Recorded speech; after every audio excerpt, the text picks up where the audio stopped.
Magkakasalod ng katawan niya, hindi. Kahit kung sisigaw ka na 10,000 beses dyan, mapapagod ka sa akin. Ha? Lakas ng katawan niya, hindi. Babae ka na lang eh. Magtagal ka na sa mga katawan niya, hindi. Ano yung nalagay mo sa katawan niya? Bakit mo binilagay na sa ganun tagkiliran niya at saka yung tiyan niya? Ha? Kalasin mo lahat yan. Bilisin mo. Lahat. Kung babae ka, ilang taon ka na? Ilang taon ka na? Sa pangalan ni Yesu Cristo. Kalasin mo lahat. Tanggalin. Tanggalin. Hindi ka kaya. Gawa. Gawa po. Chard. Unan.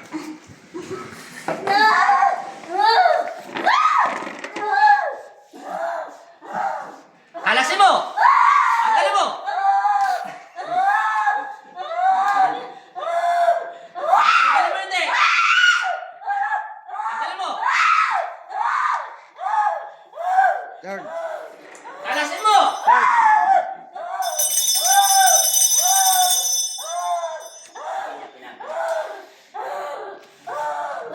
Kalasin mo. Tanggalin mo lahat yan. Simula sa ulo na. Kalasin mo. Kalas. Ayaw niya kalasin. May galit ka ba sa kanya? Bakit ka galit sa kanya? Hindi kita sasaktan kung kaamin ka na totoo. May galit ka ba sa kanya? May galit ka sa kanya, wala? Bakit ka nagagalit sa kanya? Ano bang kinagagalit mo sa babae nito? Nagsiselos. Nagsiselos ka sa kanya? Kanino? Sa amo niya? Sa amo niyo? O etc. Bakit ka nagsiselos? Mabait siya. Kung mabait siya, mabait ka rin. Ano bang bagay na pinagsiselosa mo sa kanya? Financial. Financial.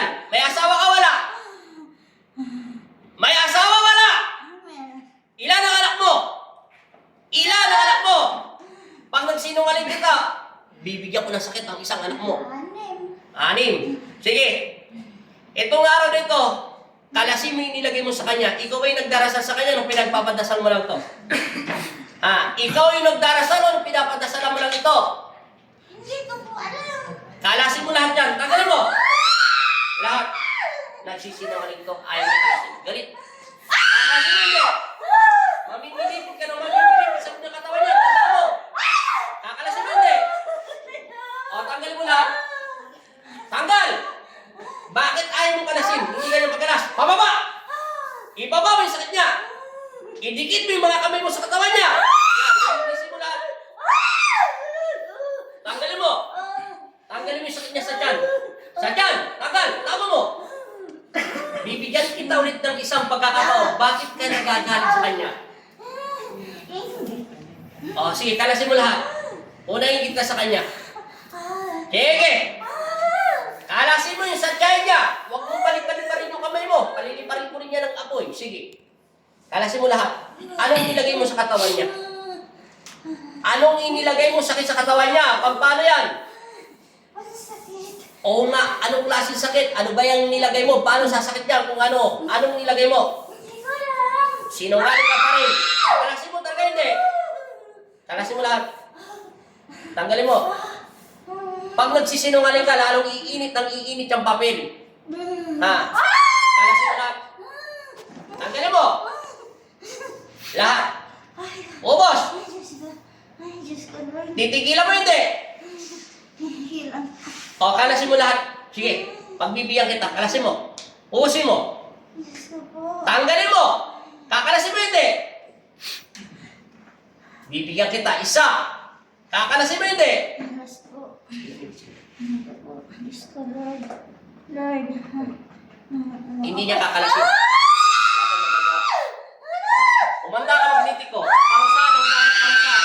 Sa pamamagitan na pagsambit mo sa inyong pangalan, Panginoon Kristo. Sa pangalan ng aking ama na sa Yesu Kristo.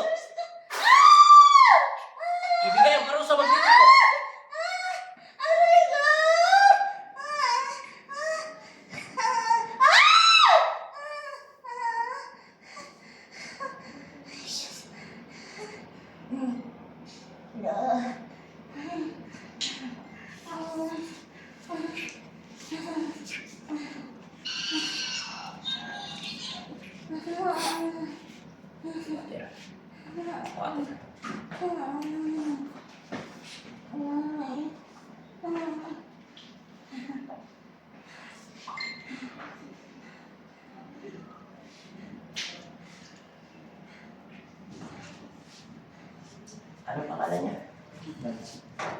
Taxi po.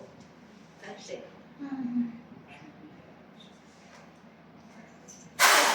Nancy, idilat mo yung mga mata. Sabi mo in Jesus' name. In Jesus' name. 3 beses. In Jesus' name. Isa pa. In Jesus' name. Sabi mo, Amen! Amen. Gising. Ibalik, magnetic yung lakas niya. Ingat malalim. Inhale, exhale. Sige pa, itaasan mo na ng konti. Pagpahinga mo na siya ng konti. Tulungan siya ng konti. Tulungan. Relax lang. Huwag mo muna siya patatayuin. Hinga. Nasaan yung tubig na ininom kanina? Ayaw alisin. Inom. Okay na. Isipin mo yung asawa mo, pati yung mga anak mo para makabalik agad yung lakas mo. Tapos tumawag ka kay Kristo. Sabi mo, Ama, Lord, help me. tulungan mo ako.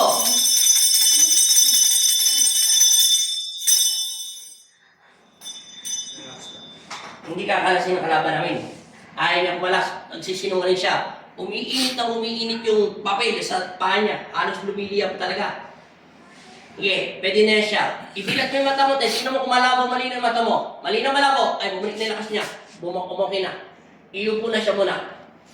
Tulungan mo na siya. Dito na siya iupo. Dahan-dahan lang. Pero, anong pakiramdam mo? Malakas pa rin. O, nangina lang yan. Pakiramdam mo dito mo kung masakit. Ano pinag-iba? Masakit pa? Kanina? Masakit po. Ngayon? Mabalak pa kami sa papagat. Wala na pa na skin mo. Para po akong magpo-collapse. Yung dominan yung paningin mo? Oh, okay yun. Okay nga, nawalan siya ng malay.